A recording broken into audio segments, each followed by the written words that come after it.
Okay, we're going to tell you now how you can help. Over the next few minutes, on the bottom of our screen, we will give you various organizations that you can support and try and contribute to helping Nepal back on its feet. Joining me now is Kanak Mani Dixit, editor of Himal South Asian, and someone who is Nepal's most prominent voice in many ways. Also joining me, Dr. Nisha Agarwal, CEO, Oxfam India. Appreciate your joining us. But I want to come to you first, Kanak. Tell us, what exactly does Nepal need? If you were to put 1, 2, 3 things that Nepal would need, what is it that you would say are the top 3 priorities for Nepal at the moment? The absolute top priority, Rajdeep, is tents. Tents to be brought in as quickly as possible, and those that will last through the upcoming monsoon, and not just tarps to take care of a few days, because there's got to be rebuilding of housing in the post-monsoon phase. That's number 1. Number 2 is actually food and medicine at one go. But thirdly, it's money. Money that should be sent in to be spent by the Nepali government and Nepali organizations at their free will for what is required most. These are the 3 things that we need. I'm just going to press you on that money point, because you know, people have been asking, should they donate straight away to the Prime Minister's Relief Fund here, because the Indian government, Narendra Modi's government, has, you can donate to the Prime Minister's Relief Fund. Is there a fund in Nepal which you would suggest they should donate to? There is absolutely, there is a Nepal Prime Minister's Disaster Relief Fund, and my own suggestion is there is a debate on in Nepal as well, that the government tends to be inefficient, it may be corrupt, it may not, but I think it is important to centralize assistance, and then it is up to the citizenry to watchdog the government. Now, it may be difficult for the next day at least to access and send and make payments from beyond India into a Nepali account, because I believe that the government is working on it. So whichever source, the Nepali embassy in Kathmandu, Nepali embassy in New Delhi also has a website and a SWIFT code ready, and Indian Prime Minister's Disaster Relief Fund as well. Whichever way, as long as, in my view, the money comes in large volume into the Nepali Prime Minister's Disaster Relief Fund, that is probably the best way to go. But then there will be many other ways that your listeners will find ways to support different individual organizations. Let me come back to you in a moment, because I have one of those individual organizations, Oxfam India. Nisha Agarwal, how can people donate? Should they be giving money? Should they be giving clothes? There you saw Kanak talking about tents. Are you all taking tents, that if people have tent material that they want to give you, or should they come in and where, you know, what for you, for your volunteers working on the ground, is the immediate need? I think for us, Oxfam provides, specializes in water and sanitation. Right. People are living in tents, almost 30,000 people in 16 tents. We are already working there in 4 of them. It's very hard to take goods. So Oxfam actually doesn't take any goods. We only believe that cash is the only way people should donate, because then, as he's saying, we do a needs assessment, and then we procure the things that people need. What at the moment are your volunteers saying is the major need? Tents? You know, food? Tents is a big one, food is a big one, water, sanitation, medicine. I think these 5 would be the biggest. Right. And is there a centralized point where people can come and give it to you? They can give through our website. There are also many other NGOs. What we believe is, while these choices are good that we just spoke about, there are many people in India who want to help. You know, there is a social link, cultural link. We are getting calls from people all the time, from corporates, from individuals who've supported us in the past, to say we want to be engaged. And so, you know, so far the government of India has not permitted NGOs to work overseas. So that's the permission we are waiting for, and then we are raring to go. But there's Oxfam, there's many other NGOs, Medicine Sans Frontier, Action Aid, Save the Children. All of us are on the ground there already. Okay, you know, given that, Kanak, in the past, as you know, both in the subcontinent, anywhere in the subcontinent, India or Nepal, there's always been the question of corruption. That you give money, will the money actually go to the people who need it most?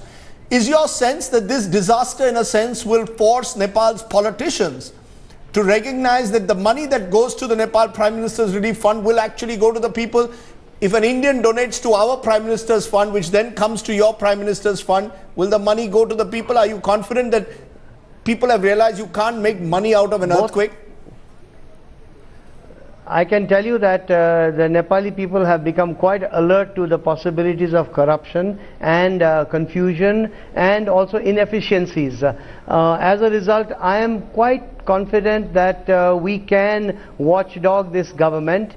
As we speak right now, there is actually a need. The focus for me personally, Rajdeep, at this point is that all over beyond Kathmandu Valley and in the Kathmandu Valley rim, and it has rained heavily today. There are villages that have had their roofs taken away from them in toto. There are districts very close to Kathmandu that have not even seen the first iota of help because Nepal has been reeling till now. Now the Indian government has also provided 7 helicopters. We need to see a better coordination between the Nepali government and the Indian military helicopters so that tomorrow if the rain eases off, it is, as we speak, it is as urgent as every minute as the support be provided and the villages be located, far-flung villages, far-flung households, because there is so much distress in the hills of Nepal. Kathmandu Valley, even though the tragedy of 5,000 deaths is very hard, has got off relatively easily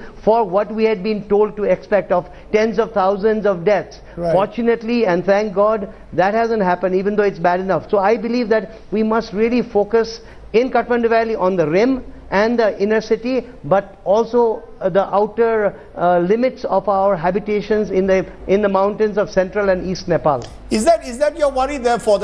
Is that why the Prime Minister today says the toll could cross 10,000? That it's these outer rim villages where really the help is needed even more than Kathmandu at the moment?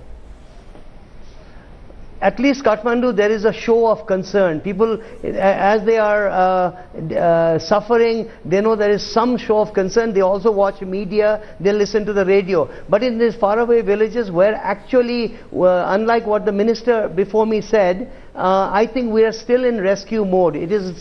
We're still not in relief mode because there are still people trapped in there, and we know people survive for many, many days, and it is very important to get those helicopters out there with teams and with people who understand the Nepali terrain in those helicopters. How difficult has it been for you and your team, Ms. Agarwal, to reach some of those places? Is it again the focus of NGOs also, Kathmandu Valley? The real challenge will be when reports come in from the far-flung villages. Have you all been able to reach any of those villages? Yes, actually from India we have sent a team by road to Gorkha, which is actually the epicenter of the earthquake. It's hard to get to from within Kathmandu because the infrastructure is so badly damaged. But so we are providing relief through India. But our team, we have an office there, we have local staff there, they're working in Kathmandu already. I'm going to give you a final word to you, Kanak. Is this a moment where India and Nepal have come closer to each other than ever before? It's been a relationship that's been turbulent over the years. Is this a moment, a turning point in a sense, for a relationship to actually come closer to each other? I think Nepal and India have been pretty close. There have been little ups and downs, but by and large, this earthquake need not be a watershed for the relationship. But what is very appreciable is that the Indian government took action immediately on the afternoon of the earthquake, which took place at 11:56 Nepal Standard Time, and of course the Nepali side was reeling. We're still reeling, and we have been visited by so much political disasters and then many natural disasters. So the bureaucracy has been more or less demoralized. The politicians don't know which way they are going. So in that sense, the fact that India came in with assistance right away is very good. The Nepali government and the Nepali people, I think, are catching their feet as of today, and tomorrow will be better in terms of response time. So I hope that the Indian assistance will see better coordination than it has seen till today, because it is a massive amount of assistance,